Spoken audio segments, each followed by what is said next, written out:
இன்னைக்கு நம்மளோட சேனல்ல உங்களுக்காக என்ன படம் கொண்டு வந்திருக்கேன் அப்படின்னா 2017 கொஞ்சம் ஆண்டுகளுக்கு முன்னாடி வெளியான மணி ஹீஸ்ட் அப்படின்ற ஒரு சூப்பரான த்ரில்லரான படத்தை பத்தி தான் பார்க்க போறோம். அதுக்கு முன்னாடி நம்ம வீடியோ பார்த்துட்டு இருக்க எல்லாரும் நம்ம வீடியோக்கு ஒரு லைக் தட்டிட்டு நம்ம சேனலுக்கு ஒரு சப்ஸ்கிரைப் பண்ணுவீங்க. மறக்காம பக்கத்துல இருக்க பெல்லை கணித்து விட்டுருங்க. அப்படியே படத்தோட ஒன்லைனை பார்க்கறதுக்கு முன்னாடி எத்தனை பார்ட் இருக்கு அப்படின்னா கிட்டத்தட்ட இந்த படத்தோட பார்ட் ஒரு 15 பார்ட் இருக்கு.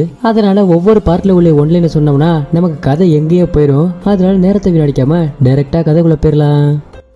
படத்தோட ஓப்பனிங் சீன்ல ஒரு பொண்ணு மாலை மாலையா எழுதுகிட்டு இருப்பா. யார் அப்படின்னா இவ தான் நம்ம படத்தோட ஹீரோயினி. எதுக்காக எழுதுகிட்டு இருக்கா அப்படின்னா, அதாவது நம்ம ஹீரோயினியான இந்த பொண்ணு படிப்பு செலவுக்காக பணம் இல்லாம ரொம்ப தூரத்துல இருந்து இங்க படிக்க வந்திருப்பா. இங்க வந்து கூட நம்ம ஹீரோயினிக்கு படிப்பு செலவுக்கு பணம் பத்தாது. அதனால இவ படிக்கவே போக மாட்டா. அடுத்ததா என்னடா பண்ணிருப்பா அப்படின்னு கேட்டா, படிப்பு செலவுக்கு பணம் பத்தாம இவளும் படிக்க போகாம அப்படியே கொஞ்சம் கொஞ்சமா சின்ன சின்ன திருட்டு பண்ண ஆரம்பிக்கிறா. இப்படி எல்லாம் பண்ணதுக்கு அப்புறம் நம்ம ஹீரோயினி நிறைய பேத்துக்கிட்ட மாட்டிக்க ஆரம்பிக்கிறா. மாட்டின உடனே எங்கெங்க மாட்டினாலும் அவனுங்க எல்லாருமா சேர்ந்து நம்ம ஹீரோயினி மேல கேஸ் கொடுத்துறானுங்க. இதனால அசிங்கம் தாங்க முடியாம நம்ம ஹீரோயினியா அவளோட வீட்டுக்குள்ள அப்படியே முடங்கி போய் கிடக்குறா. சோ எப்படியா இருந்தாலும் நம்ம ஹீரோயினி வெளியே போய் தான் ஆகணும். அப்படின்னும் போது ஒரு நாள் இவ்வளவு வெளியே வந்துடுறா. வெளியே வந்து தன்னோட அம்மாட்ட போன் பண்ணி இந்த மாதிரி நடந்த சம்பவத்தை எல்லாத்தையும் அவங்க அம்மாட்ட சொல்லிடுறா ஒண்ணு விடாம. அது மட்டும் இல்லாம அவங்க அம்மா கூட எக்ஸ்ட்ரா 10 போலீஸ் இருக்கானுங்க. சோ இப்படிலாம் பேசின நம்ம ஹீரோயினியும் சரிங்கம்மா நான் போனை வைக்கிறேன், நான் ஏதாவது பண்ணிக்கிறேன் அப்படின்னு சொல்லிட்டு அவங்க அம்மாட்ட ரொம்ப கோவமா பேசிட்டு போனை வச்சிடறா. வச்சுட்டு நம்ம ஹீரோயினியும் அந்த இடத்த விட்டு போயிடுறா. அதுக்கப்புறமா தான் இவளோட வாழ்க்கையே மாறுது. என்ன பண்றதுன்னு தெரியாம அப்படியே பைத்தியம் முடிச்ச மாதிரி அந்த நாட்டுல சுத்திட்டு இருக்கா. சோ அது மட்டும் இல்லாம அந்த பொண்ணுக்கு அன்னைக்கு சாப்பாட்டுக்கு கூட 10 ரூபா பாக்கெட்ல பணம் இல்ல. அது மட்டும் இல்லாம அவங்க அம்மாவை இழந்துட்டா. என்ன பண்றதுன்னு தெரியாம அப்படியே போய்கிட்டு இருக்க. அவளுக்கு பின்னாடி புறமா பார்த்தோம்னா ஒரு சிகப்பு கலர்ல கார் வருது. அந்த கார்ல இருந்த ஒருத்தன், ஹலோ மேடம் உங்கள்கிட்ட நான் கொஞ்சம் பேசணும் அப்படின்னு சொல்றான். ஆனா நம்ம ஹீரோயினி அதெல்லாம் மதிக்காம போய்கிட்டே இருக்கா.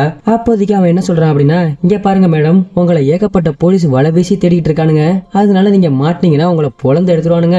அதனால என் கூட நீங்க வாங்க, உங்களுக்கு உதவியா இருக்கும். நான் உங்களை பாதுகாப்பான இடத்த கூட்டி போயிட்டு நான் உங்களுக்கு தொழில் கத்து தரேன் அப்படின்னு சொல்லிட்டு அந்த பொண்ணை கூப்பிடுறான். இவன் சொல்றதெல்லாம் கேட்ட உடனே திடீர்னு நம்ம ஹீரோயினோட பக்கத்துல வந்து என்ன நீ பாதுகாப்பா பாத்துக்குவியா அப்படின்னு கேக்குறா.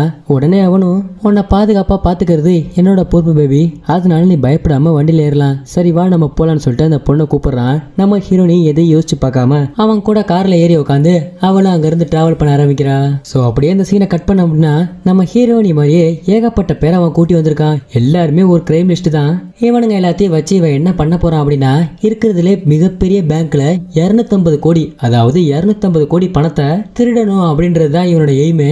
அது மட்டும் இல்லாம இதுக்காகவே இவன் கிட்டத்தட்ட 5-6 வருஷமா உழைச்சிருக்கான் இவ்வளவு பேத்த சேர்க்கறதுக்கு. சோ அது மட்டும் இல்லாம இங்க இருக்கானுங்க பாத்தீங்களா இவ்வளவு பேரு, இவ்வளவு பேத்தையும் போலீஸ் வலை வீசி தேடிட்டு இருக்கானுங்க. ஆனா இவனுங்க எல்லாத்தையும் இவன் சேஃபா ஒரு இடத்துல கொண்டு போய் இவன் வச்சிருந்து இவனுங்க எல்லாத்தையும் வச்சு திருட வச்சு இந்த பேங்க்ல பணத்தை கொள்ளை அடிப்பானா அடிக்க மாட்டானன்றதுதான் கதை.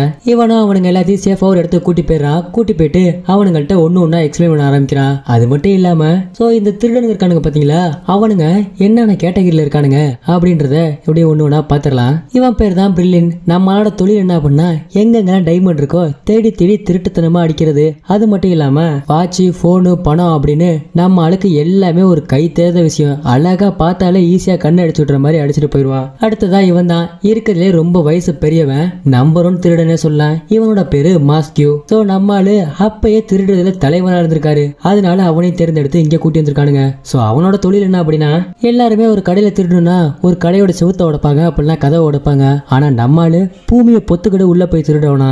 அடுத்தது யாருன்னா டென்வீர். யார் அப்படின்னா இப்ப பார்த்தோம் பாத்தீங்களா, இதுக்கு முன்னாடி பார்த்த ஆளோட பையன் தான் இவன். குடும்பமே திருட்டு தொழில் தான் பண்ணிட்டு இருக்கானுங்க. சோ நம்மளோட பெஸ்டான விஷயம் என்ன அப்படின்னா ஃபைட்டிங் தான். நம்மளால ஃபைட்ல யாராலையும் அடிச்சுக்கவும் முடியாது, இது வரைக்கும் அடிச்சுட்டு யாரும் போனதே கிடையாது.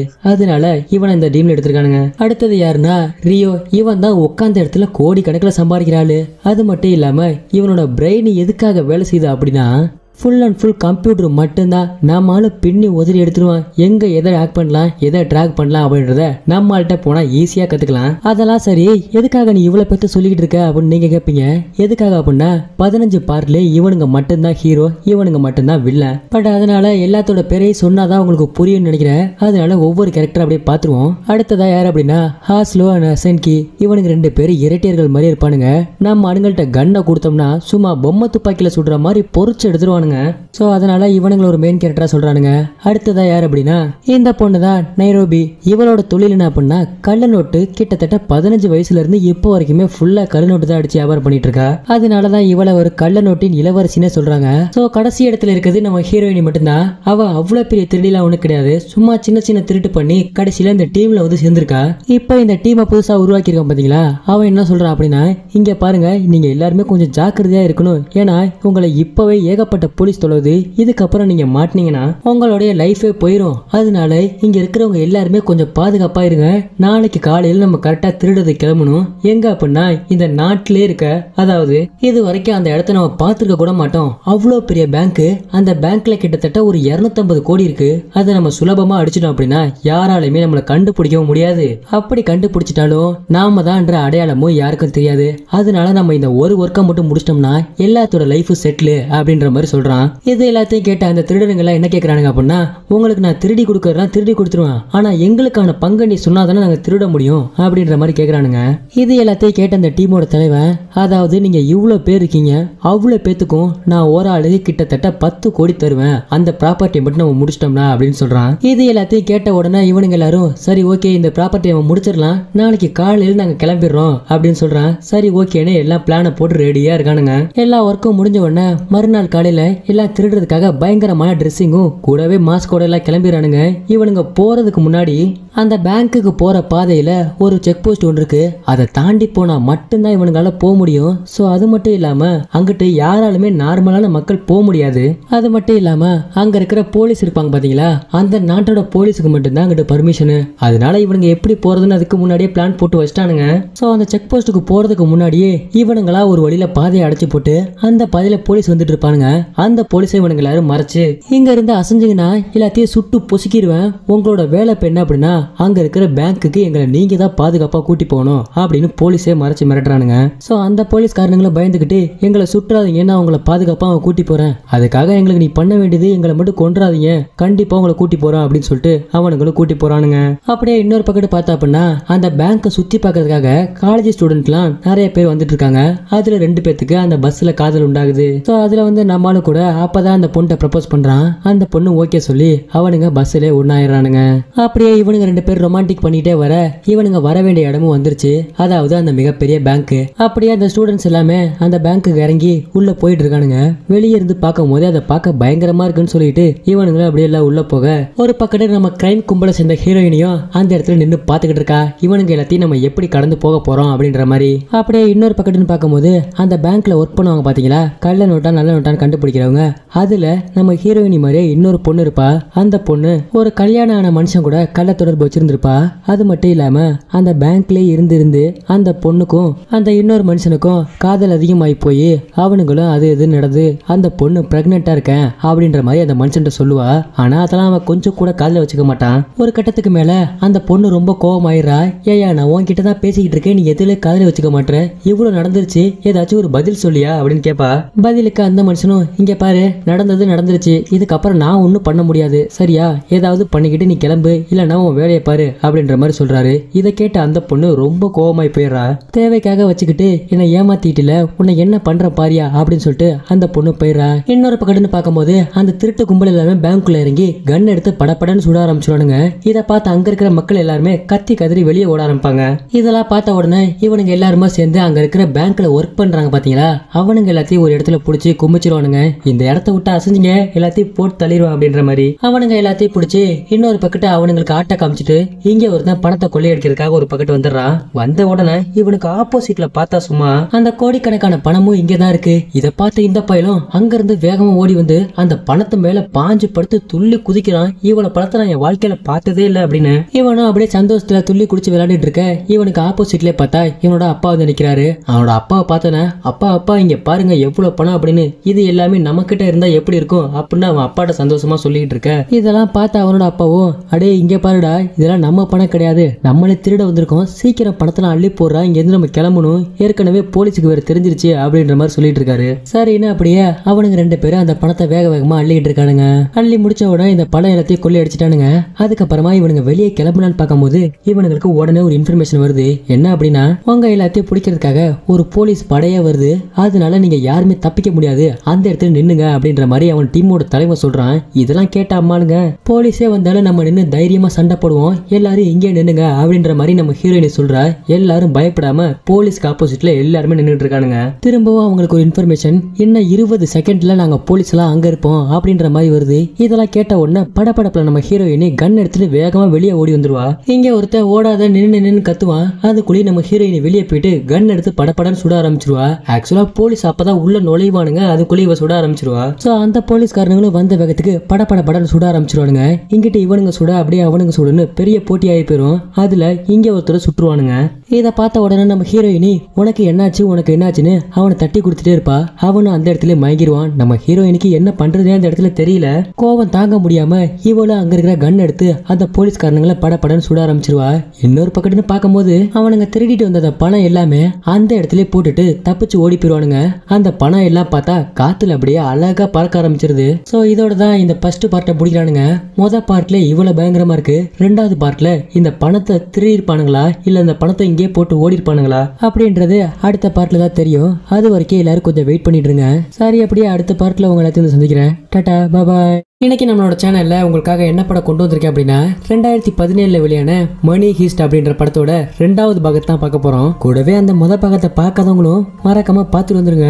அப்பதான் இந்த கதை கொஞ்சம் புரியும் நினைக்கிறேன். அப்படி புரிஞ்சுச்சுன்னா இந்த 2வது பார்ட்டை அடிச்சுக்க வேற எந்த கதையுமே இல்ல அப்படின்றத சொல்லலாம். அதுக்கு முன்னாடி நம்ம வீடியோ பார்த்துருக்க எல்லாரும் நம்ம வீடியோக்கு ஒரு லைக் தட்டிவிட்டு நம்ம சேனலுக்கு சப்ஸ்கிரைப் பண்ணிக்க. மறக்காம பக்கத்துல இருக்க பெல் ஐகானை விட்டுருங்க. சரி, அப்படியே டைம் வேஸ்ட் பண்ணாம டைரக்டா கதைக்குள்ள போயிடலாம். போன பார்ட்லயே பார்த்திருப்போம், இவனுங்க எல்லாம் கொள்ளையடிக்கிறதுக்காக வந்திருப்பானுங்க.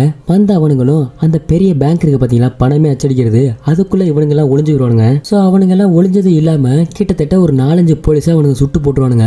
ஆனா அவங்க எல்லாம் இறந்து போக மாட்டாங்க. அவங்களால ஒரு பெரிய இஷ்யூவே ஆயிருன்ற மாதிரி தான் இந்த கதை. சோ ஒரு வழியா இவனுங்க எல்லாம் திருட வந்திருக்கானுங்க. வந்த கையோட அந்த போலீஸ்காரங்க எல்லாம் சுட்டுட்டு இவனுங்க அது உள்ள ஓடிடுறானுங்க. அப்படியே அந்த சீனை கட் பண்ணா இன்னொரு பக்கத்துல பார்க்கும்போது ஒரு குட்டி பொண்ணை காப்பானுங்க.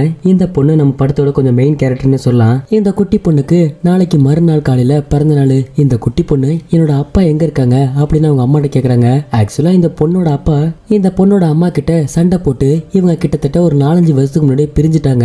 ஆனா ஒவ்வொரு பிறந்த நாளுக்கும் இந்த பொண்ணு என்னோட அப்பா வேணும் அப்படின்னு கேட்கும் போது அவங்க அம்மாவுக்கு என்ன சொல்றதுனே தெரியல. போக போக இப்படியே ஒவ்வொரு வருஷமா ஆயிட்டு போயிட்டு இருக்கு. கடைசியில இந்த பொண்ணுக்கு கொஞ்சம் விவரம் தெரிய ஆரம்பிக்குது. அதனால இந்த பொண்ணு எனக்கு நாளைக்கு என்னோட அப்பா கண்டிப்பா வந்தே ஆகணும் அப்படின்ற மாதிரி சொல்றா. பதிலுக்கு அந்த குட்டி பொண்ணோட பாட்டி இருப்பாங்க பாத்தீங்களா, அதாவது இந்த பொண்ணோட அம்மாவோட அம்மா, அவங்க என்ன சொல்றாங்க அப்படின்னா, இங்க பாரு பாப்பா, என்னன்னு தெரியாம நீ பேசக்கூடாது. உன்னோட அப்பாவுக்கும் அம்மாவுக்கும் தான் அப்பவே சண்டை வந்து பிரிஞ்சுட்டாங்களே, எதுக்காக நீ இப்ப கேக்குற அப்படின்னு கேட்கும் போது அந்த குட்டி பொண்ணு என்னதான் இருந்தாலும் என் அம்மாவை பார்த்தாலும் எனக்கு என் அப்பாவை பார்க்காம தூக்கம் வரல அப்படின்ற மாதிரி சொல்றா. பதிலுக்கு அந்த குட்டி பொண்ணோட பாட்டியோ சரி உன்னோட அப்பா வருவாரு, நீ உன்னோட பர்த்டே வேலையை பாரு அப்படின்னு சொல்லும் போது அந்த குட்டி பொண்ணு என்னோட அப்பா வராம நான் கண்டிப்பா பண்ணவே மாட்டேன் அப்படின்னு சொல்லிடுறா.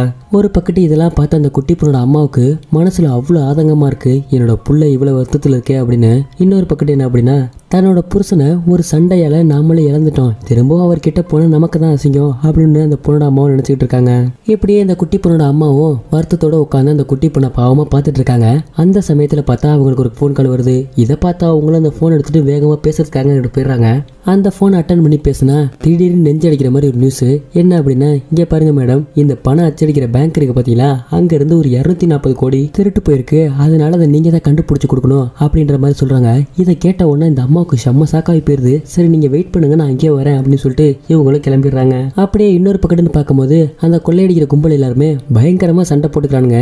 என்ன அப்படின்னா, நம்ம ஹீரோயின் இருக்கா பாத்தீங்களா, அவளாலதான் இவனுங்க இவ்வளவு பெரிய பிரச்சனை மாட்டிக்கிட்டானுங்க.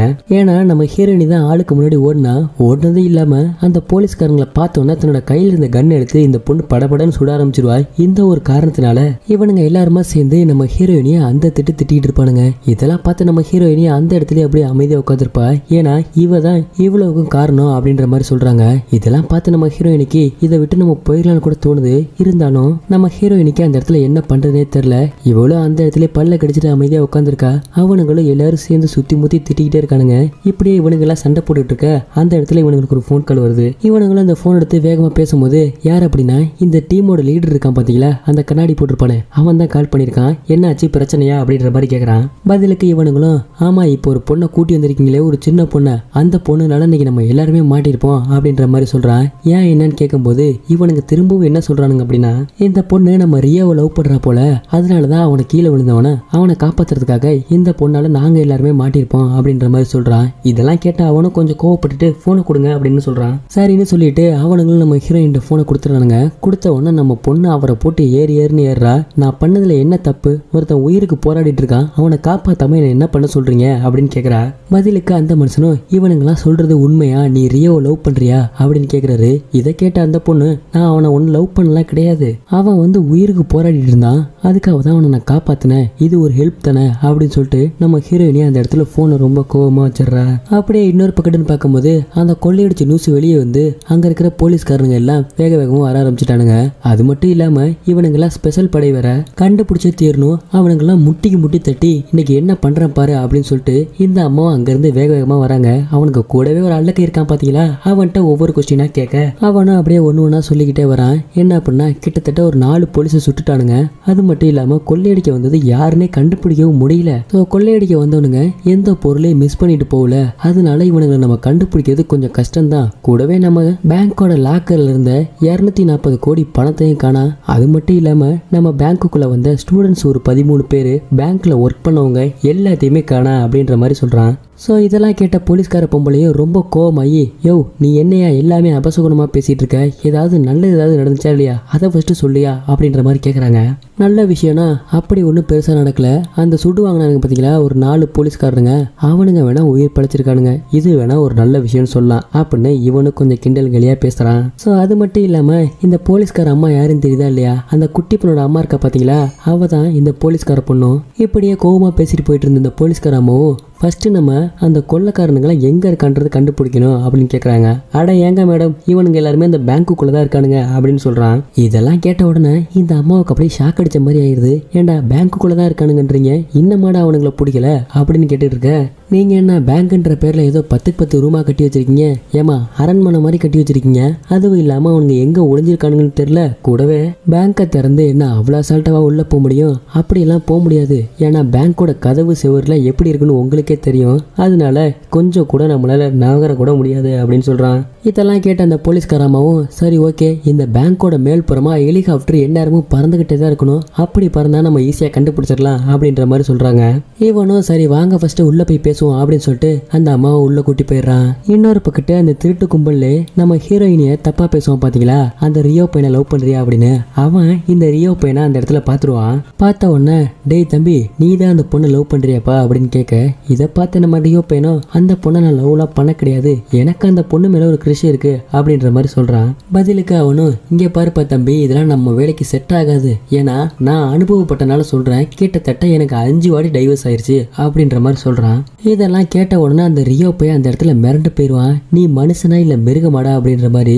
இதை பார்த்தா அவனும் எனக்கு உன் மைண்ட் வாய்ஸ் கேக்குது தம்பி, அதனால நீ அந்த பொண்ணுங்களை பார்க்காம கொஞ்சம் கரெக்டா இருந்துக்கோ அப்படின்ற மாதிரி சொல்றான். பதிலுக்கு நம்ம ரியோ பையனும் நான் அந்த பொண்ணை லவ் பண்றேன், அவளை என்ன கல்யாணம் பண்ணிக்கணும்னு ஆசை இருக்கு, நீங்க இப்ப என்ன சொல்றீங்க அப்படின்னு கேக்குறான். பதிலுக்கு இவனும் இங்க பாருப்பா தம்பி, உன்னோட 2 நிமிஷம் சுகத்துக்காக நீ உன் வாழ்க்கையை அழிச்சுக்க போற அப்படின்னு சொல்றான். இதெல்லாம் பார்த்து அந்த ரியோ பைய கொஞ்சம் கூட காதுல வச்சுக்கல, எனக்கு அதெல்லாம் தேவை கிடையாது, நான் வாழ்ந்தாலும் செத்தாலும் அவ கூட மட்டும்தான் என்னோட வாழ்க்கை அப்படின்ற மாதிரி இந்த ரியோ பைய சொல்றான். இதெல்லாம் பார்த்த உடனே அவனுக்கு செம்ம கோபமாவது.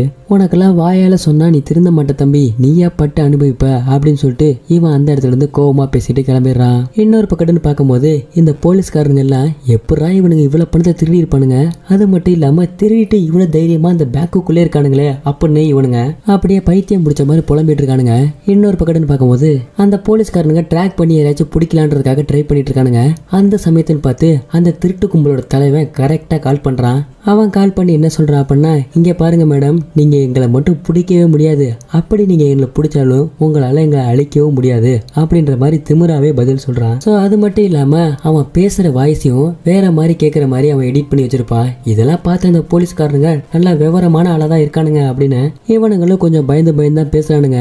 ஆனா அதுக்கெல்லாம் நம்ம ஆளு 5 ஆள் கிடையாது, உங்களால முடிஞ்சதை நீங்க பண்ணிக்கங்க அப்படின்னு சொல்லிட்டு இவன் திமிராவே போனை கட் பண்ணிடுறான். இன்னொரு பக்கத்து இவனுங்க எல்லாருமே அந்த பேங்க்ல ஒர்க் பண்ணுவாங்க பாத்தீங்களா பணம் செய்யறவங்க அவங்க எல்லாத்தையும் கடத்தி அதே பேங்க்குள்ள வச்சிருக்கானுங்க. திடீர்னு அவனுங்க எல்லாருமே எல்லாரும் எந்திரிங்க அப்படின்னு சொல்றானுங்க.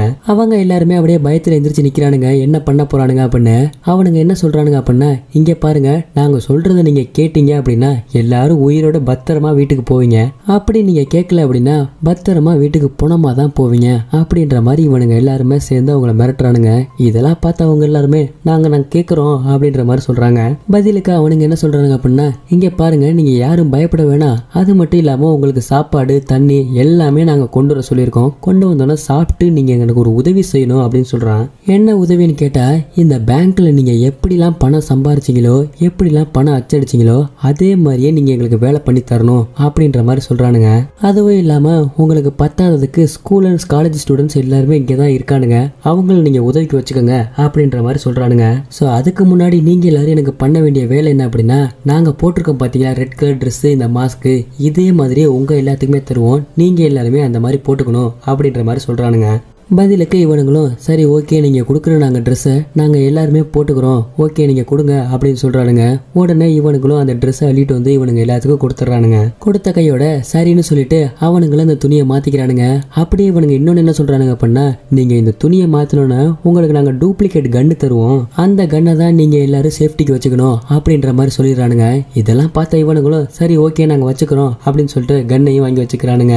இன்னொரு பக்கம்னு பார்க்கும்போது அந்த பேங்க்குள்ள இருக்கானுங்களா பாத்தீங்களா, அவனுங்க எல்லாத்தையும் காப்பாத்துறதுக்காக அதிவிரைவு போலீஸ் படை வந்திருக்கு, எப்படியாவது காப்பாத்திரலாம் அப்படின்ற நம்பிக்கையோட அவனுங்களும் வந்திருக்கானுங்க.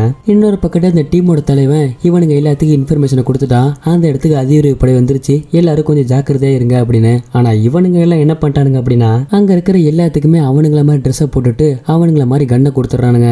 ஒரு பக்கத்து அந்த அதிவிரைவு படை போலீஸ் எல்லாருமே அந்த பேங்கை ஃபுல்லா சுத்திடுறானுங்க. இன்னொரு பக்கத்து உள்ள இருக்கவனுங்க அந்த கேமராவை ஆன் பண்ணி விட்டுறானுங்க. ஆன் பண்ண உடனே இந்த போலீஸ்காரனுங்களுக்கு உடனே உள்ள என்னென்ன நடக்குது அப்படின்றதுல காமிக்குது. அதுல என்ன மெயினா காமிக்குது அப்படின்னா, இவனுங்க அங்க இருக்கிற எல்லாத்துக்குமே இதே மாதிரி ட்ரெஸ்ஸை போட்டுவும் அந்த போலீஸ்காரங்களுக்கு கன்ஃபியூஷன் ஆயிரும் அப்படின்னு சொல்லிட்டு இவனுங்க நினைச்சிட்டு அந்த போலீஸ் எல்லாம் உடனே வர சொல்லுங்க அப்படின்னு சொல்றானுங்க.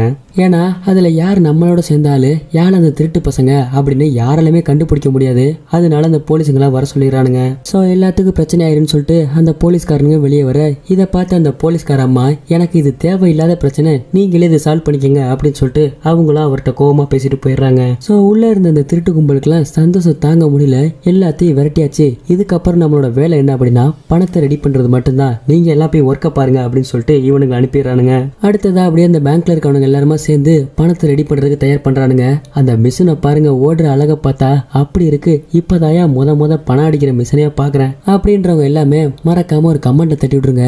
ஏன்னா நானும் இப்பதான் ஃபர்ஸ்ட் டைம் பாக்குறேன், பார்த்தா அப்படி இருக்கு. இன்னொரு பக்கத்துன்னு பார்க்கும்போது நம்ம ஹீரோயினுக்கு சந்தோஷம் தாங்க முடியல. ஏன்னா ஆரம்ப சீன்ல, அதாவது ஃபர்ஸ்ட் பார்ட்ல பார்த்துருப்போம் நம்ம ஹீரோயினி எவ்வளவு கஷ்டப்பட்டிருப்பா, எதுக்காக இந்த தொழிலுக்கு வந்தா அப்படின்னு. இது எல்லாத்தையும் நினைச்சு நம்ம ஹீரோயினுக்கு அவ்வளவு சந்தோஷம். அது மட்டும் இல்லாம இவ்வளவு பணத்தை வச்சு நம்ம என்னடா பண்ண போறோம் அப்படின்ற ஆசையே நம்ம ஹீரோயினுக்கு வந்துருச்சுன்னா பாருங்களேன். நம்ம ஹீரோயினி ரொம்ப சந்தோஷப்பட்டுட்டு இவ்வளவு பணத்தை வச்சிருக்கோம், நம்மளோட லைஃபே செட்டில்ப்பா, இதுக்கப்புறமாச்சு நம்ம நல்லா இருக்கலாம் அப்படின்னு சொல்றா. இன்னொரு பக்கத்துன்னு பார்க்கும்போது அந்த குட்டி பொண்ணோட அம்மா இருப்பாங்களே, அதாவது இப்ப ரீசெண்டா போலீஸா இருக்காங்களே, அவங்க ஒரு கேன்டீனுக்கு டீ குடிக்கிறதுக்காக வராங்க. வந்த உடனே அவங்களோட போனை பார்த்தா மொபைல் சுவிச் ஆஃப் ஆயிடுது. அப்பன்னு பார்த்து இந்த டீமோட தலைவர் இருக்கான் பாத்தீங்களா, அவன் தான் மொபைல் கொடுத்து ஹெல்ப் பண்ணுவான். இதோட அப்படியே இந்த ரெண்டாவது பாகத்தோட கதையை முடிக்கிறானுங்க. சோ இந்த பார்ட் எப்படி இருந்துச்சு, இன்னும் அடுத்த பார்ட் போடலாமா வேணாமான்றத நீங்க சொல்றதை வச்சுதான் நான் டிசைட் பண்ண போறேன். அதனால உங்களுடைய கருத்து என்னன்றதை மறக்காம கமெண்ட்ல சொல்லிட்டு போயிருங்க. சரி, எப்படி அடுத்த படத்துல உங்களை சந்திக்கிறேன். டாடா பாய். இன்னைக்கு நம்மளோட சேனல்ல மணி ஹீஸ்ட் படத்தோட 3வது பாகத்தை பார்க்க போறோம். ஸோ ஏற்கனவே 2 பார்ட் போட்டாச்சு, அதையும் பார்க்காதவங்க மறக்காம பார்த்துட்டு வந்துருங்க, அப்பதான் இதுவும் கொஞ்சம் புரியும் நினைக்கிறேன். அதுக்கு முன்னாடி நம்ம வீடியோ பார்த்துட்டு இருக்க எல்லாரும் நம்ம வீடியோக்கு ஒரு லைக் தட்டிட்டு நம்ம சேனலுக்கு ஒரு சப்ஸ்கிரைப் பண்ணிங்க, மறக்காம பக்கத்துல இருக்க பெல்லை கடத்தி விட்டுருங்க, கூடவே சோசியல் மீடியால ஃபாலோ பண்ணதும் ஃபாலோ பண்ணிக்கங்க. சரி, அப்படியே டைம் வேஸ்ட் பண்ணாம டைரக்டா கதைக்குள்ள போயிடலாம். படத்தோட ஓப்பனிங் சீன்ல அந்த கொள்ளக்கார கும்பல் சேர்ந்த தலைவனும் இன்னொரு பக்கத்து அந்த போலீஸ்கார பொண்ணு இருப்பா பாத்தீங்களா, அவங்க 2 பேரும் அந்த போனை கொடுக்குற மாதிரி அதோட அந்த 2வது பார்ட்டை முடிச்சானுங்க. இந்த படத்தோட ஓப்பனிங் சீன்ல அவங்க 2 பேரும் அந்த போனை வாங்கி பேசிக்கிறாங்க. சோ யாருன்னா அந்த கொள்ளக்கார கும்பலை சேர்ந்த தலைவர் இருக்கான் பாத்தீங்களா, அவன் வந்து நம்ம போலீஸ்கார பொண்ணு கிட்ட ஒரு உதவிக்காக அவனோட போனை கொடுத்துருக்கான். ஆனா அந்த போலீஸ்கார பொண்ணுக்கு தெரியாது இவன் தான் இந்த கொள்ளக்கார டீமுக்கோட தலைவன் அப்படின்ற மாதிரி. அவனும் போனை கொடுத்துட்டு அவங்க என்னன்னதான் பேசுறாங்க அப்படின்றத கவனிச்சுக்கிட்டே உட்காந்துருக்கான். அதுலயும் இன்னொரு முக்கியமான விஷயம் என்ன அப்படின்னா, அந்த பொண்ணு போனை வாங்கி பேசிட்டு இருக்கா பாத்தீங்களா, அதுல எந்த நம்பருமே டெலிட் எடிட் பண்ணாம அதை அவன் கிட்ட கொடுத்துருவா. அவனும் அதை வாங்கி பாக்கெட்ல வச்சுக்க. இந்த பொண்ணுக்கு என்ன நடந்துச்சுன்றது தெரியல. அப்படியே அவளு போனை கொடுத்துட்டு அந்த இடத்த விட்டு போயிடுறா. இவனு அந்த இடத்த அப்படியே காலி பண்ணிடுறான். இன்னொரு பக்கம் பார்க்கும்போது அந்த பேங்க்ல நிறைய பேர் ஒர்க் பண்ணாங்க பாத்தீங்களா, அவனுங்களே அந்த ரூம்குள்ளே புடிச்சு போட்டுருக்கானுங்க. அது மட்டும் இல்லாம அவனுங்களும் அதுக்குள்ளதான் இருக்கானுங்க. அதுல ஒரு 4-5 பேர்த்த வெளியே அனுப்பி அங்க இருக்கிற ஒரு மைக்கை கொடுத்து அவங்கள்ட்ட பேச சொல்றானுங்க. இது மாதிரி நாங்க எல்லாருமே நல்லா தான் இருக்கோம், எந்த ஆபத்து கிடையாது, நீங்க எதுவும் பயப்படாதீங்க அப்படின்ற மாதிரி மக்களுக்கு சொல்றானுங்க. இதெல்லாம் கேட்ட அவனுங்க எல்லாருமே சரி ஓகே நாங்க போய் பேசுறோம் அப்படின்னு சொல்லிட்டு ஒரு மைக்கை கையில எடுத்துட்டு வெளியே சொல்றானுங்க. யாருமே பயப்படாதீங்க, எங்களுக்கு எந்த ஆபத்து கிடையாது, ஆனா எங்களுக்கு சில மெடிசன்லாம் வேணும். சோ அந்த மெடிசன் வாங்கி கொடுத்தீங்கன்னா மட்டும் எங்களுக்கு உதவியா இருக்கும். அது மட்டும் இல்லாம அந்த மெடிசன் இருந்தாதான் நாங்க உயிரும் வாழ முடியும். இன்னொரு பக்கத்து அப்படி நீங்க அந்த மெடிசனை வாங்கி தரலனா இங்க இருக்கிற எல்லாருமா சேர்ந்து எங்களை கொலை பண்ணி போட்டுருவாங்க. அதுக்காக இந்த நாட்டு மக்கள் எல்லாருமா சேர்ந்து நீங்க இந்த உதவியை மட்டும் எங்களுக்கு பண்ணுங்க அப்படின்ற மாதிரி சொல்றாங்க. இதெல்லாம் பார்த்து அங்க இருக்கிற மக்கள் எல்லாருமா சேர்ந்து சோ கூடவே அந்த போலீஸ் இருக்காங்க பாத்தீங்களா, அவளுங்க எல்லாருமா சேர்ந்து அங்க இருக்கிற மக்களுக்கு நம்ம உதவி செஞ்சு ஆகணும் அப்படின்னு சொல்லிட்டு அவங்களுக்கு தேவையான மெடிசன் எல்லாம் ரெடி பண்றாங்க. இன்னொரு பக்கத்துல பார்க்கும்போது அங்க இருக்கிற மீடியாக்காரங்களோட தொல்லை தாங்க முடியல. சார் என்னதான் ஆச்சு, இந்த பேங்க்குள்ள யாரா இருக்காங்க, தயவு செஞ்சு சொல்லுங்க, எங்க கிட்ட மறைக்காதீங்க அப்படின்ற மாதிரி அந்த மீடியாக்காரங்க கும்பல் தாங்க முடியல. இதெல்லாம் பார்த்த போலீஸ்காரனுக்கு என்ன பண்றதே தெரியல. நமக்கு போக போக பிரச்சனை அதிகரிச்சுட்டே தான் போகுது, இதுக்கு ஒரு தீர்வு கட்டணும் அப்படின்னு அவனுங்களும் ஏதோ பிளான் போட்டு பாக்குறானுங்க. ஒண்ணுமே செட் ஆகிற மாதிரி தெரியல. இந்த மீடியாக்காரங்களும் நாங்க விடவே மாட்டோம், இதுக்கு ஒரு தீர்வு கிடைச்சாகணும் அப்படின்னு அந்த வாசல்லே இவனுங்க எல்லாம் உட்காந்து இருக்கானுங்க. இன்னொரு பக்கத்துல பார்க்கும்போது அந்த டீமோட தலைவன் ஒருத்தர் இன்னொருத்தர் இருப்பான். அவன் வந்து அங்க இருக்கிற மக்கள் எல்லாத்தையும் மிரட்டிட்டு இருக்கான். நாங்க சொல்றதை மட்டும் தான் நீங்க கேட்கணும், அப்படி நீங்க கேட்கலனா உங்களை எல்லாத்தையும் இந்த பேங்க்குள்ள வச்சு உயிரோடு சமாதி கட்டிடுவேன். அதனால என் பேச்சை நீங்க கேட்கணும்னு நினைக்கிறீங்கன்னா அதுக்கு நீங்க என்ன பண்ணுமோ நீங்க தான் பண்ணிக்கணும் அப்படின்ற மாதிரி அவங்க எல்லாத்தையும் மிரட்டி வைக்கிறான். சோ அடுத்து உங்களோட ஒர்க் என்ன அப்படின்னா உங்களோட எல்லாத்து வீட்டுக்கு கால் பண்ணி நாங்க நல்லா தான் இருக்கோம், எங்களுக்கு எந்த ஆபத்து கிடையாது, சாப்பாடு தண்ணிக்கெல்லாம் பஞ்சமே கிடையாது அப்படின்ற மாதிரி நீங்க நல்ல விதமா உங்க வீட்டுல சொல்லி வைக்கணும் அப்படின்ற மாதிரி மிரட்டுறானுங்க. இதெல்லாம் பார்த்து அங்க இருக்கிற மக்கள் என்ன கேக்குறாங்க அப்படின்னா நாங்க எங்க வீட்டுல பேசுறதெல்லாம் பெரிய பிரச்சனை கிடையாது, எங்க வீட்டுல நீ எங்க போயிருக்க என்ன பண்ற அப்படின்னு கேட்கும் போது நாங்க என்ன பதில் சொல்றது அப்படின்னு கேக்குறாங்க. பதிலுக்கு அவனுங்களும் இங்க பாருங்க இன்ன வரைக்குமா இந்த விஷயம் உங்க வீட்டுக்கு தெரியாம இருக்கும், ஏமா பேங்க்குள்ள ஏகப்பட்ட பேர் அடைச்சு வச்சிருக்கோம், இன்ன வரைக்கும் அவங்க வீட்டுக்கு நியூஸ் போயிருக்கும், அதனால பயப்படாம சொல்லுங்க அப்படின்னு சொல்றானுங்க. சரின்னு சொல்லிட்டு அங்க ஒர்க் பண்ற எல்லாருமே அவங்க போனை வாங்கி அவங்க வீட்டுக்கு மெசேஜ் பண்றாங்க. ஒருத்தவங்க வீடியோ கால் பண்ணி பேசுறாங்க, ஒவ்வொருத்தவங்க வீடியோ எடுத்து அனுப்பிடுறாங்க, நாங்க சேஃபா தான் இருக்கோம் அப்படின்ற மாதிரி. இன்னொரு பக்கத்துல பார்க்கும்போது ஒரு பொண்ணு போன் ஆன் பண்ணி வீடியோ கால் பேசிட்டு இருப்பா. அந்த சமயத்துல பார்த்து இந்த போலீஸ்காரங்க எல்லாரும் ட்ராக் பண்ணிட்டு இருக்கானுங்களா, அவனுங்களை வெறித்தனமா தேடிட்டு இருக்க அந்த பொண்ணோட ஐடி ப்ரூஃப் எல்லாமே இவங்களுக்கு கிடைச்சிருது. அந்த ஐடி ப்ரூஃப் கிடைச்சோன்னா இவனுங்களா அதை வச்சு வெறித்தனமா தேடிட்டு இருக்கானுங்க. ஒரு பக்கத்து அந்த பொண்ணு என்ன பண்ணுவா அப்படின்னா அவளும் வீடியோ கால் பேசிக்கிட்டு இருப்பா, இவனுங்களும் தேடிக்கிட்டு இருக்க. கரெக்டா அங்க இருக்கிற அந்த டீமோட தலைவன் ஒருத்தர் இருப்பாங்க. இதை பார்த்து அவனும் ஓடி போய் அந்த பொண்ணோட போனை கட் பண்ணி விட்டுருவான். கட் பண்ணி விட்டது இல்லாம போனை வாங்கி ஒரே அடி. ஆனா இன்னொரு பக்கத்து அந்த ப்ரூஃப் கொஞ்சம் இவனுங்கள்ட்ட மாட்டிக்கும். மாட்டின கையோட அதுல அவனோட போட்டோ லைட்டா தெரியும். அந்த போட்டோ வச்சு இதை கண்டுபிடிச்சிடலாம் அப்படின்னு சொல்லிட்டு அவனுங்க ஒரு பக்கத்து தேடிட்டு இருப்பானுங்க. இன்னொரு பக்கத்துன்னு பார்க்கும்போது அந்த பேங்க் உள்ள உட்காந்துருக்கான் பாத்தீங்களா, அவனுங்க எல்லாத்துக்கும் இவனுங்க ஆர்டர் போறானுங்க. இங்க பாருங்க எங்களுக்காக நீ அடுத்ததா ஒரு வேலை செய்யணும் அப்படின்ற மாதிரி. உடனே அவனுங்களுக்கு ரொம்ப டயர்டா இருக்கு, எங்களால ஒண்ணுமே முடியல, எங்களை விடுங்க அப்படின்ற மாதிரி சொல்றானுங்க. அந்த மாதிரி எல்லாம் இங்க யாராவது சொல்றீங்களோ அவங்க மட்டும் தனியா வாங்க, மீதி பேர்லாம் இன்னொரு பக்கத்து தனியா நின்னுங்க அப்படின்ற மாதிரி சொல்றானுங்க. இதெல்லாம் பார்த்து பயந்து போன அந்த மக்கள் எல்லாருமே எதுவுமே பண்ணல, சரின்னு சொல்லிட்டானுங்க. இதை பார்த்து அவனுங்க எல்லாருமே என்ன சொல்றானுங்க அப்படின்னா நாங்க உங்களுக்கு என்னதான் ஒர்க் பண்ணி தரணும் அதையாவது சொல்லுங்க, எங்களை போட்டு கொடுமைப்படுத்தாதீங்க அப்படின்ற மாதிரி சொல்றானுங்க. இவனுங்களும் சரி சரி நான் சொல்றேன் இருங்க அப்படின்னு சொல்றானுங்க. அப்படியே இன்னொரு பக்கத்துல பார்க்கும்போது அந்த டீமோட தலைவர் இருப்பான் பாத்தீங்களா, அவன் தான் வெளியே சுத்திட்டு இருக்கானே. அவனு வழக்கம் போல வெளியே சுத்திட்டு இருக்க. இதை பார்த்து அந்த போலீஸ்கார பொண்ணுக்கு சந்தேகம் வந்துருது. யோ யாரியா நீ அப்படின்னு சட்டையை கோத்து பிடிச்சிடறாங்க. சட்டையை கோத்து பிடிச்சிட்டு இவனை பார்த்தா எனக்கு ரொம்ப நல்லா சந்தேகமாவே இருக்கு, அதனால இவன் மேல ஒரு ஆக்ஷன் எடுப்போம் சார் அப்படின்ற மாதிரி சொல்றாங்க. அவன் கூட இன்னொருத்தர் இருக்கான், அதெல்லாம் கிடையாது இவர் நல்லவர் தான் அப்படின்னு அவனும் சொல்ல. இதெல்லாம் கேட்ட அந்த போலீஸ்கார பொண்ணு என்ன சொல்றா அப்படின்னா இல்ல சார் இவனை பார்த்தா எனக்கு சந்தேகமா இருக்கு, ஆனாலும் இவனோட போட்டோவை சர்ச் பண்ணி பார்த்தேன், இவன் மேல கொஞ்சம் ஏகப்பட்ட கேஸும் இருக்கு, எனக்கு பயமா இருக்கு அப்படின்ற மாதிரி சொல்றா. ஆனா அவனுங்க எல்லாருமே அப்படி எல்லாம் கிடையாது, இவர் நல்ல மனுஷன், இவர் என்னோட ஆபீஸ் தான் வந்துட்டு போயிட்டு இருக்காரு அப்படின்ற மாதிரி சொல்றானுங்க. இதெல்லாம் கேட்ட அந்த போலீஸ்கார பொண்ணு சரி ஓகே இருக்கட்டும் அப்படின்னு சொல்லிட்டு அந்த இடத்த விட்டு கோவமா கிளம்பிடுறா. இன்னொரு பக்கத்துன்னு பார்க்கும்போது அந்த டீம்ல இருக்க எல்லாத்துக்கும் ஆர்டர் போடுவானுங்க பாத்தீங்களா, என்ன ஒர்க் அப்படின்னா இங்க இருக்கிற தரையில இருந்து கிட்டத்தட்ட 130 அடி நீங்க குழி பறிச்சு தரணும் அப்படின்ற மாதிரி சொல்றானுங்க. இதெல்லாம் பார்த்து அங்க இருக்கிற மக்கள் எல்லாருமே ஒரு அடி பறிக்கிறதுக்கே கிட்டத்தட்ட 3 மணி நேரம் 4 மணி நேரம் ஆகும், 130 அடி நாங்க என்னைக்கு பறிச்சு முடிச்சு எப்ப இந்த ஒர்க்கை நாங்க முடிக்கிறது அப்படின்ற மாதிரி கேக்குறாங்க. இதெல்லாம் பார்த்து அவனுங்க எல்லாருமே அப்படி எல்லாம் கிடையாது, எங்களுக்கு நீங்க பறிச்சு கொடுத்துட்டு உங்க ஒர்க்கை முடிச்சிட்டீங்கன்னா நீங்க பாட்டு கிளம்பிக்கிட்டே இருக்கலாம் அப்படின்ற மாதிரி சொல்றானுங்க. அப்ப ஒருத்தர் கேக்குறான், ஏயா 130 அடி பறிச்சா பூமியில இருக்க தண்ணியவே தொட்டலாமையா, என்னையா நீ பேசிக்கிட்டு இருக்க அப்படின்னு டக்குன்னு அந்த பைய வார்த்தையை விட இதை பார்த்த இவனை கண் எடுத்து தலையை வச்சுட்டு இங்க பாரு சொல்ற வேலையை மட்டும் நீ செஞ்சுட்டு போயிட்டே இருக்கலாம் அப்படின்னு சொல்றான். இவனுங்க எல்லாருமே சரி ஓகே நாங்க முடிச்சு கொடுக்குறோம், இதுக்கப்புறமாவது எங்களை விட்டுருவீங்களா அப்படின்னு கேக்குறானுங்க. கண்டிப்பா விட்டுருவோம், இந்த ஒர்க்கை மட்டும் நீங்க முடிங்க அப்படின்னு சொல்றானுங்க. சரின்னு எல்லாரும் கிளம்பிடுறானுங்க.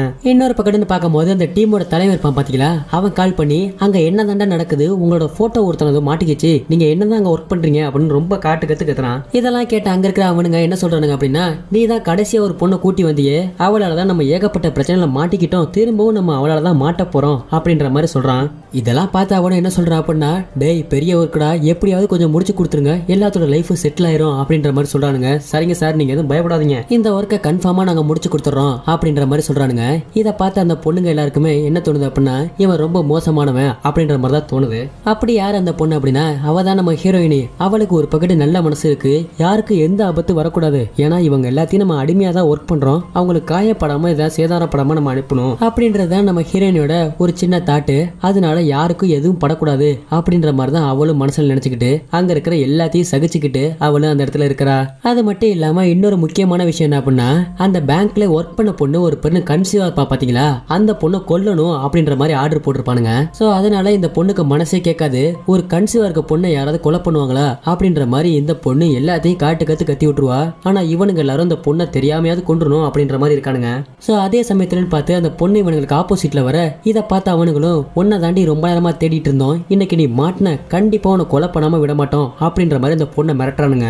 இதெல்லாம் பார்த்த உடனே அந்த பொண்ணு பாவம் அந்த இடத்துல அவங்களுக்கு கெஞ்சாத கெஞ்சி இல்ல, என்னை எப்படியாவது விட்டுருங்க, நான் எங்கேயாவது ஓடி கூட போயிடுறேன், அது மட்டும் இல்லாம நான் கன்சீவா இருக்கேன் அப்படின்னும் போது எங்களோட பாவம் உங்களை சும்மா விடாது அப்படின்ற மாதிரி அந்த பொண்ணு சொல்றா. இதை பார்த்து அவனுங்களுக்கு கோவம் தான் போக போக அதிகரிக்குது. ஏண்டி எங்க கிட்டே உன் சாபத்தை விடுறியா அப்படின்ற மாதிரி திரும்பவும் அந்த பொண்ணை மிரட்டுறானுங்க.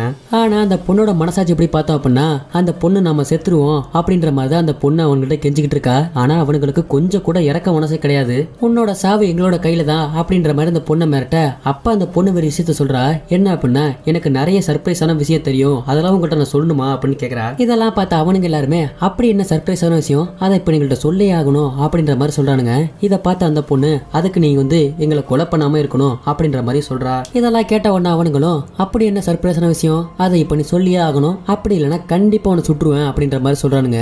பதிலுக்கு அந்த பொண்ணு என்ன சொல்றா அப்படின்னா, நீங்க என்ன சுடக்கூடாது அப்படின்ற காரணத்துக்காக தான் உங்களுக்கு நான் நிறைய விஷயம் சொல்லலான்னு பார்த்தேன், ஆனா நீங்க என்ன சுட்டுருவேன்னு சொல்லி மிரட்டுறீங்க, இப்படின்னும் போது என்னால கண்டிப்பா சொல்ல முடியாது, நீங்க சுட்டுக்கிறீங்கன்னா சுட்டுக்கோங்க அப்படின்ற மாதிரி அந்த பொண்ணு சொல்றா. சொன்ன உடனே இவனுங்களுக்கு ஒரு பக்கத்து ஒரே யோசனையா இருக்கு, இவளை கொல்லலாமா வேணாமா, இவ ஏதோ நம்ம கிட்ட சொல்லவும் வரா அப்படின்னு யோசிச்சுக்கிட்டே நின்னுகிட்டு இருக்கானுங்க. உடனே அவனுங்களும், சரிமா நான் உன்னை கொல்ல மாட்டேன், அப்படி என்ன சர்ப்ரைஸான விஷயம், அதை இப்ப நீ சொல்ல கொஞ்சம் அப்படின்னு அந்த பொண்ணு கிட்ட கெஞ்சுறானுங்க. உடனே அந்த பொண்ணு என்ன சொல்றா அப்படின்னா, இங்க இருக்கிற இந்த பேங்க்ல வெறும் 250 கோடி மட்டும் கிடையாது, கிட்டத்தட்ட இந்த பேங்க்ல 500 கோடிக்கு மேல இருக்கு.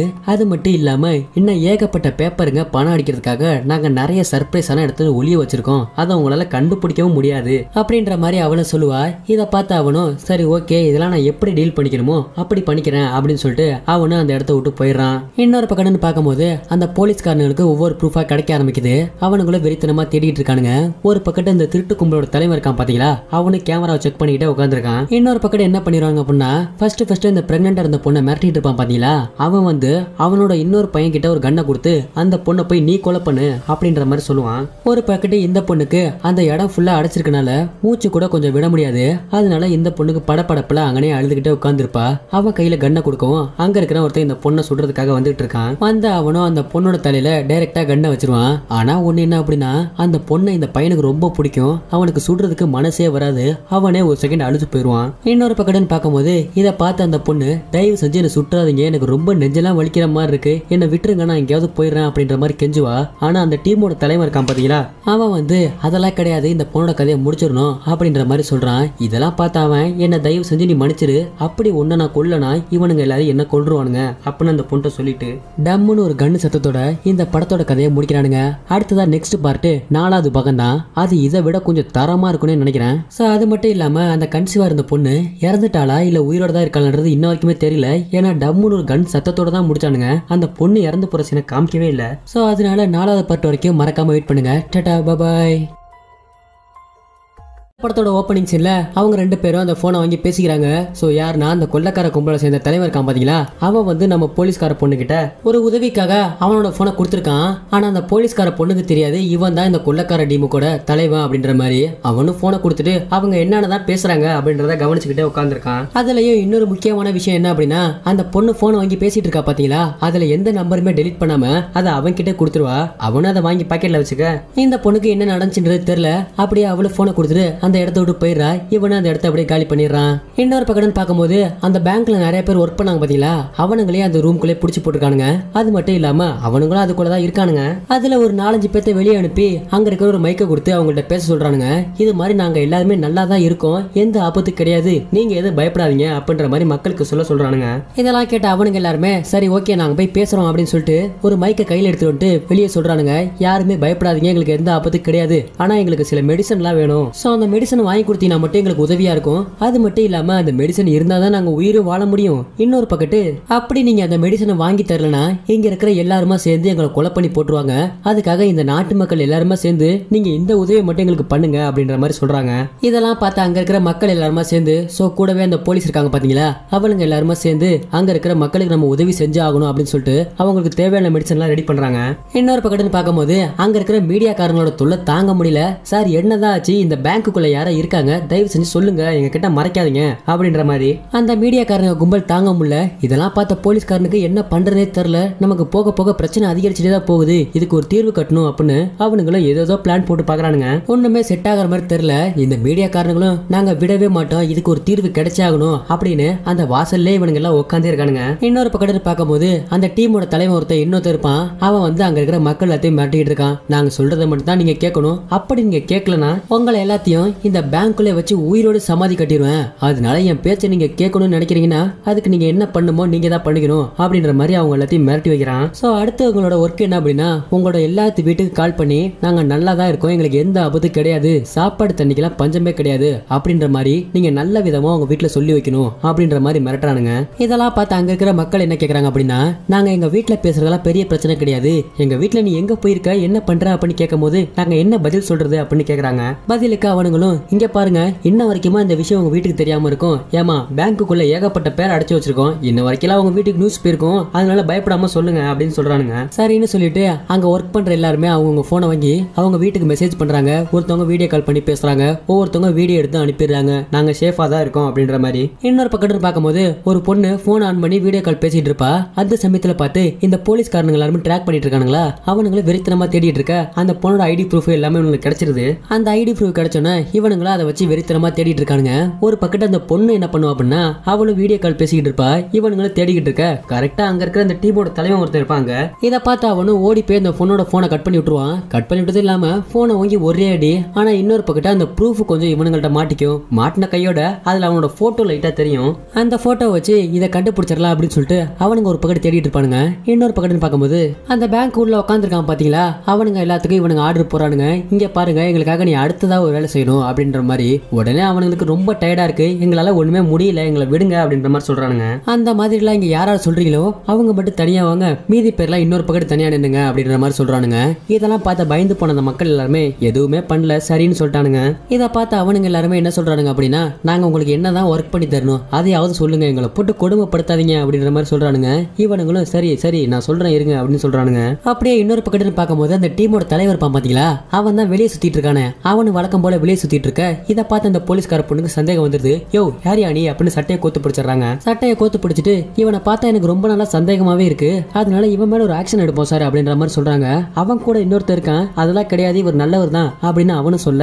இதெல்லாம் கேட்ட அந்த போலீஸ்கார பொண்ணு என்ன சொல்றா அப்படின்னா இல்ல சார் இவனை பார்த்தா எனக்கு சந்தேகமா இருக்கு, ஆனாலும் இவனோட போட்டோவை சர்ச் பண்ணி பார்த்தேன், இவன் மேல கொஞ்சம் ஏகப்பட்ட கேஸும் இருக்கு, எனக்கு பயமா இருக்கு அப்படின்ற மாதிரி சொல்றா. ஆனா அவனுங்க எல்லாருமே அப்படி எல்லாம் கிடையாது, இவர் நல்ல மனுஷன், இவர் என்னோட ஆபீஸ் தான் வந்துட்டு போயிட்டு இருக்காரு அப்படின்ற மாதிரி சொல்றானுங்க.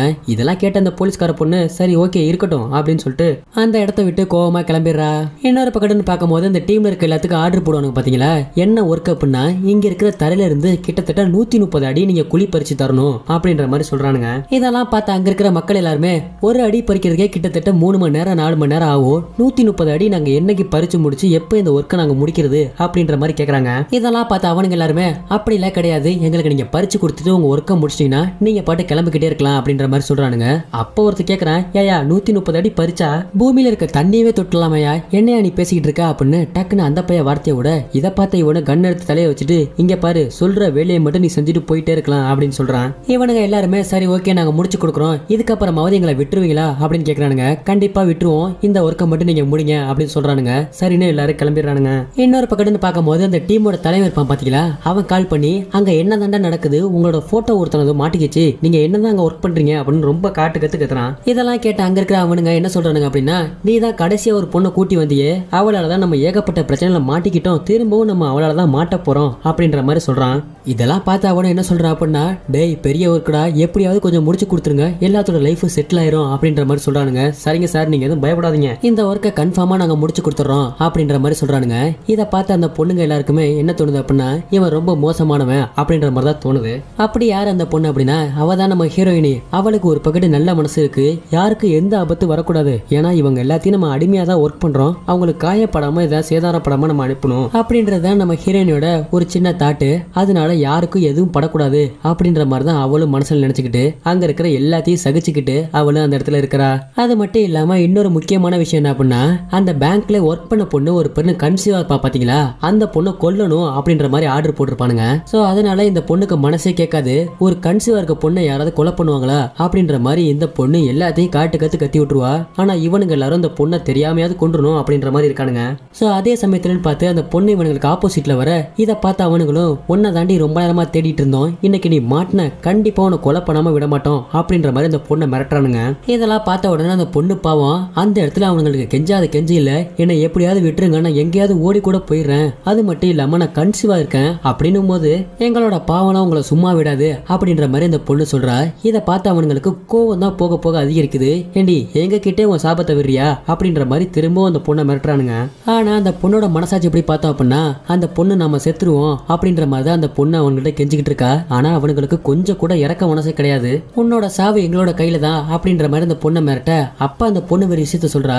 என்ன அப்படின்னா, எனக்கு நிறைய சர்ப்ரைஸான விஷயம் தெரியும், அதெல்லாம் உங்கள்கிட்ட நான் சொல்லணுமா அப்படின்னு கேக்குறா. இதெல்லாம் பார்த்து அவனுங்க எல்லாருமே, அப்படி என்ன சர்ப்ரைஸான விஷயம், அதை இப்ப எங்கள்கிட்ட சொல்லே ஆகணும் அப்படின்ற மாதிரி சொல்றானுங்க. இதை பார்த்து அந்த பொண்ணு, அதுக்கு நீங்க எங்களை கொலை பண்ணாம இருக்கணும் அப்படின்ற மாதிரி சொல்றா. இதெல்லாம் கேட்ட உடனே அவனுங்களும், அப்படி என்ன சர்ப்ரைஸான விஷயம், அதை இப்ப நீ சொல்லியே ஆகணும், அப்படி இல்லைன்னா கண்டிப்பா உன்னை சுட்டுருவேன் அப்படின்ற மாதிரி சொல்றானுங்க. பதிலுக்கு அந்த பொண்ணு என்ன சொல்றா அப்படின்னா, நீங்க என்ன சுடக்கூடாது அப்படின்ற காரணத்துக்காக தான் உங்களுக்கு நான் நிறைய விஷயம் சொல்லலான்னு பார்த்தேன், ஆனா நீங்க என்ன சுட்டுருவேன்னு சொல்லி மிரட்டுறீங்க, இப்படின்னு போது என்னால கண்டிப்பா சொல்ல முடியாது, நீங்க சுட்டுக்கிறீங்கன்னா சுட்டுக்கோங்க அப்படின்ற மாதிரி அந்த பொண்ணு சொல்றா. சொன்ன உடனே இவனுங்களுக்கு ஒரு பக்கத்து ஒரே யோசனையா இருக்கு, இவளை கொல்லலாமா வேணாமா, இவ ஏதோ நம்ம கிட்ட சொல்லவும் வரா அப்படின்னு யோசிச்சுக்கிட்டே நின்னுகிட்டு இருக்கானுங்க. உடனே அவனுங்களும், சரிமா நான் உன்னை கொல்ல மாட்டேன், அப்படி என்ன சர்ப்ரைஸான விஷயம், அதை இப்ப நீ சொல்ல கொஞ்சம் அப்படின்னு அந்த பொண்ணு கிட்ட கெஞ்சுறானுங்க. உடனே அந்த பொண்ணு என்ன சொல்றா அப்படின்னா, இங்க இருக்கிற இந்த பேங்க்ல வெறும் 250 கோடி மட்டும் கிடையாது, கிட்டத்தட்ட இந்த பேங்க்ல 500 கோடிக்கு மேல இருக்கு.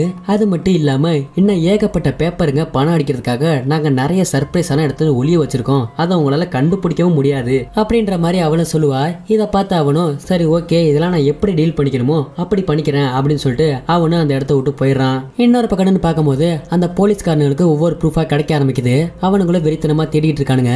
ஒரு பக்கத்து இந்த திருட்டு கும்பலோட தலைவர் இருக்கான் பாத்தீங்களா, அவனு கேமராவை செக் பண்ணிக்கிட்டே உட்காந்துருக்கான். இன்னொரு பக்கம் என்ன பண்ணிடுவாங்க அப்படின்னா, ஃபர்ஸ்ட் இந்த பிரெக்னெண்டா இருந்த பொண்ணை மிரட்டிட்டு இருப்பான் பாத்தீங்களா, அவன் அவனோட இன்னொரு பையன் கிட்ட ஒரு கண்ணை கொடுத்து அந்த பொண்ணை போய் நீ கொலை பண்ணு அப்படின்ற மாதிரி சொல்லுவான். ஒரு பக்கத்து இந்த பொண்ணுக்கு அந்த இடம் ஃபுல்லா அடைச்சிருக்கனால மூச்சு கூட கொஞ்சம் விட முடியாது. அதனால இந்த பொண்ணுக்கு படப்படப்புல அங்கனே அழுதுகிட்டே உட்கார்ந்துருப்பா. அவன் கையில கண்ணை கொடுக்கவும் அங்க இருக்கிற ஒருத்தன் இந்த பொண்ணை சுடுறதுக்காக வந்துட்டு இருக்கான். அவனும் அந்த பொண்ணோட தலையில டைரக்டா கண்ணை வச்சிருவான். ஆனா ஒண்ணு என்ன அப்படின்னா, அந்த பொண்ணை இந்த பையனுக்கு ரொம்ப பிடிக்கும், அவனுக்கு சுடுறதுக்கு மனசே வராது, அவனே ஒரு செகண்ட் அழுது போயிருவான். இன்னொரு பக்கம்னு பார்க்கும்போது இதை பார்த்து அந்த பொண்ணு, தயவு செஞ்சு என்ன சுற்றாதீங்க, எனக்கு ரொம்ப நெஞ்செல்லாம் வலிக்கிற மாதிரி இருக்கு, என்ன விட்டுருங்க, நான் எங்கேயாவது போயிடுறேன் அப்படின்ற மாதிரி கெஞ்சுவா. ஆனா அந்த டீமோட தலைவர் இருக்கான் பாத்தீங்களா, அவன் அதெல்லாம் கிடையாது, இந்த பொண்ணோட கதையை முடிச்சிடணும் அப்படின்ற மாதிரி சொல்றான். இதெல்லாம் பார்த்து அவன், என்ன தயவு செஞ்சு நீ மன்னிச்சிரு, அப்படி ஒன்ன நான் கொல்லனா இவனுங்க எல்லாரும் என்ன கொல்லுவானுங்க அப்படின்னு அந்த பொண்ணை சொல்லிட்டு டம்முன்னு ஒரு கண்ணு சத்தத்தோட இந்த படத்தோட கதையை முடிக்கிறானுங்க. அடுத்ததா நெக்ஸ்ட் பார்ட் 4வது பாகம் தான். அது இதை விட கொஞ்சம் தரமா இருக்கும்னு நினைக்கிறேன். சோ அது மட்டும் இல்லாம அந்த கன்சீவா இருந்த பொண்ணு இறந்துட்டாளா இல்ல உயிரோட தான் இருக்காளன்றது இன்ன வரைக்குமே தெரியல. ஏன்னா டம்முன்னு ஒரு கன் சத்தத்தோட தான் முடிச்சானுங்க. அந்த பொண்ணு இறந்து போற சீனை காமிக்கவே இல்லை. சோ அதனால 4வது பார்ட் வரைக்கும் மறக்காம வெயிட் பண்ணுங்க. டாடா பை பை. பாகத்தோட ஓப்பனிங் சீன்ல ஒருத்தனை சுட்டு கொள்ற மாதிரி காமிக்கிறானுங்க. யார் அப்படின்னா 4வது பார்ட்ல கடைசி சீன்ல பார்த்திருப்போம். ஒருத்தனை சுட்டு கொண்டதோட கதையை முடிச்சிருப்பானுங்க. சுட்ட உடனே கீழே விழுந்த அவனும் கடைசியில செத்துருக்க மாட்டான். அவனும் உயிருக்கு போராடிட்டு இருக்க அங்க இருக்கிற எல்லாருமா சேர்ந்து அவனை உள்ள தூக்கிட்டு போயிடுவானுங்க. இன்னொரு பக்கத்துன்னு பார்க்கும்போது அந்த கன்சீவா இருந்த பொண்ணை ஒரு குடனுக்குள்ள போட்டு அடைச்சு வச்சிருப்பானுங்க பாத்தீங்களா.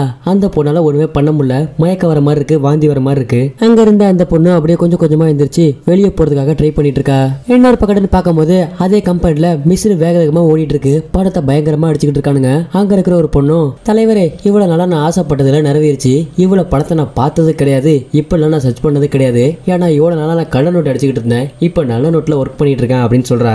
இதுல இந்த பொண்ணுக்கு எவ்வளவு ஆனந்தம் பாருங்களேன், ஏன்னா பண்றதே திருட்டு தொழில், இதுல கள்ள நோட்டு நல்ல நோட்டுன்னு இந்த பொண்ணு நியாயம் பேசிக்கிட்டு இருக்கா. அப்படியே இன்னொரு பக்கத்து பார்த்தா அப்படின்னா மீடியாக்காரனுங்க தொல்லை தாங்க முடியல, நியூஸும் பரபரப்பா ஓடிட்டு இருக்கு.